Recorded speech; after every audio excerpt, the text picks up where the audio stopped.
This channel does not promote any violent, harmful, or illegal activities. All content provided by this channel is meant for an educational purpose only. পুজো মিটেছে, এবার পুরনিয়োগ দুর্নীতিতে কোমর বাঁধছে ED. অ্যাকশনে ইডির নজরে দক্ষিণ দমদম পুরসভার ৩০০-র বেশি নিয়োগ। ২০২০ সালে একই দিনে ইন্টারভিউ ছাড়াই ২৯ জনের নিয়োগের অভিযোগ আরও আছে। ২০১৪ সাল থেকে দক্ষিণ দমদম পুরসভায় নিয়োগের সংখ্যা ৩২৯। কথা বলবে এই সমস্যাটা নিয়ে আমাদের প্রতিনিধি সুজয় আমাদের সঙ্গে রয়েছে সরাসরি। সুজয়, ঠিক কোন শিকড়ের খোঁজে ইডি?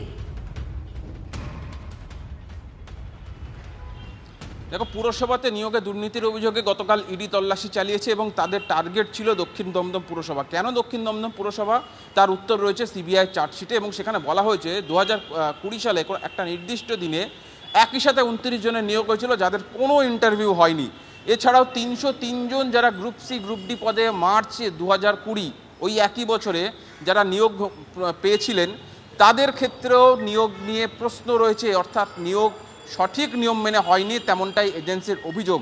আর তাদের এটাও অভিযোগ যে গোটা নিয়োগ প্রক্রিয়াটা অর্থের বিনিময় হয়েছিল, মোটা টাকার বিনিময় হয়েছিল। সুতরাং সেই টাকা গেল কোথায়, কে বা কারা এই টাকা পেয়েছেন, এই টাকার প্রসিডস অফ ক্রাইম কোথায়, অর্থাৎ সেই টাকাটা দিয়ে কি অন্য কোনো জায়গায় কোনো ব্যবসায় বা কোনোভাবে সেই টাকা ঘুরিয়ে খাটানো হয়েছে, অর্থাৎ কালো টাকা সাদা করা হয়েছে, সেই ট্রানজাকশনগুলো দেখতেই আমরা দেখলাম গতকাল একেবারে মধ্যরাত পর্যন্ত ইডির তরফ থেকে যে তল্লাশি অভিযান, সেই তল্লাশি অভিযান চালানো হলো এবং ইডির দাবি যে প্রচুর গুরুত্বপূর্ণ তথ্য, নথি, নগদ তারা বাজেয়াপ্ত করতে সক্ষম হয়েছেন, যেটার ভিত্তিতে পরবর্তী তদন্ত চলবে। অর্থাৎ সেই সূত্রে সেই টাকা কোথায় গেল, সেই টাকা কিভাবে ব্যবহার করা হলো খোঁজ চলছে। অবশ্যই আমাদের নজর থাকবে। অনেক ধন্যবাদ।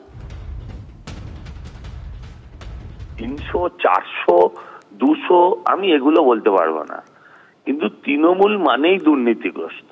আজ থেকে ২৫ বছর আগে যাদের পোড়াবিড়ি কুড়িয়ে খাওয়ার ছাড়া উপায় ছিল না, তারা এখন 5 অর্ধেক টেনে ফেলে দেয়।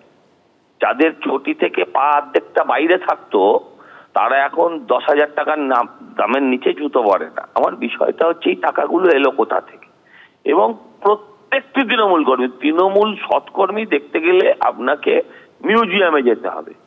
যেমন সৎ পুলিশ আর সৎ তৃণমূল কর্মী দুটোই একটা কল্পনার বস্তু।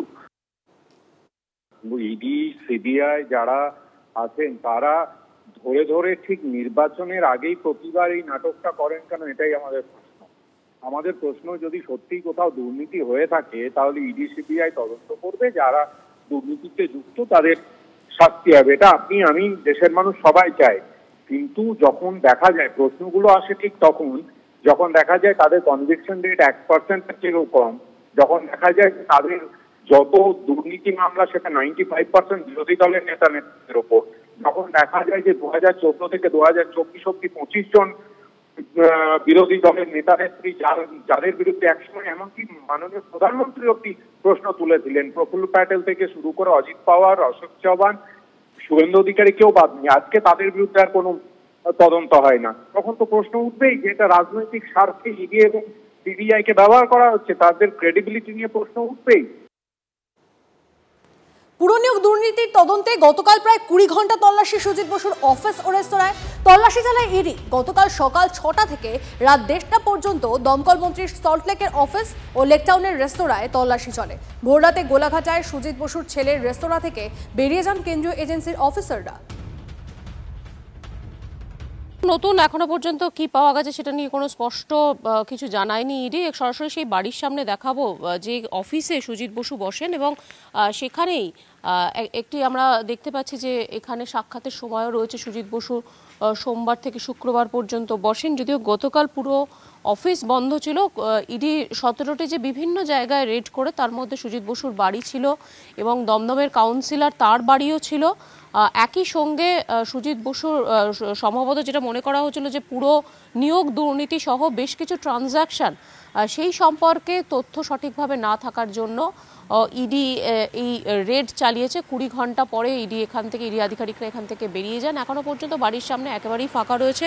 গতকালই সুজিত বসু তিনি মুখ খুলেছিলেন মিডিয়ার সামনে, তিনি স্পষ্ট জানিয়েছিলেন যে ভোট আসলেই ইচ্ছে করে এই ধরনের কার্যকলাপ করায় ইডি তখন সক্রিয় হয়ে ওঠে এবং এটা তাদের একটা এজেন্ডা। এর আগেও বহুবার তারা এই জিনিসটা দেখেছেন এবং সম্পূর্ণরূপে একেবারে প্রতিহিংসামূলক আচরণ এটা একটা। এই ধরনের অভিযোগ তিনি এনেছিলেন। আজকের এখনো পর্যন্ত বাড়ির সামনে আর কোনো গাড়ি নেই। সুজিত বসু থেকে শুরু করে ইডি আধিকারিকরা চলে যাবার পরে আর আপাতত এখানে সেই অর্থে কোনো মুভমেন্ট নেই।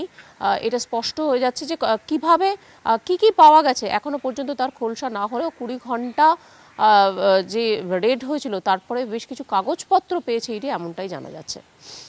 আর এই মুহূর্তে যে খবর পেলাম আমরা, ফের মেট্রো বিভ্রাট। দমদমে সিগন্যাল সমস্যা হয়েছে। ক্ষুদিরাম থেকে শহীদ ক্ষুদিরাম থেকে গিরিশ পার্ক পর্যন্ত মেট্রো চলছে, গিরিশ পার্ক থেকে দক্ষিণেশ্বর পর্যন্ত মেট্রো পুরোপুরি বন্ধ রয়েছে। এই মুহূর্তে যে খবর পাচ্ছি আমরা, দমদমে মেট্রো সিগন্যালের সমস্যা দেখা দিয়েছে, তাই গিরিশ পার্ক থেকে দক্ষিণেশ্বর পর্যন্ত মেট্রো চলাচল এই মুহূর্তে পুরোপুরি বন্ধ। বিপাকে পড়েছেন যাত্রীরা। দুপুর 12:55 থেকে গিরিশ পার্ক দক্ষিণেশ্বর মেট্রো চলাচল বন্ধ। 12:55 থেকে শহীদ ক্ষুদিরাম থেকে গিরিশ পার্ক পর্যন্ত এখন মেট্রো চলছে।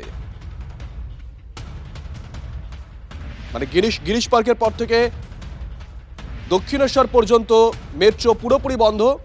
যে খবর পাচ্ছি আমরা, দমদমের সিগন্যাল একটা সমস্যা হয়েছে, তাই মেট্রো আপাতত বন্ধ রাখা হয়েছে।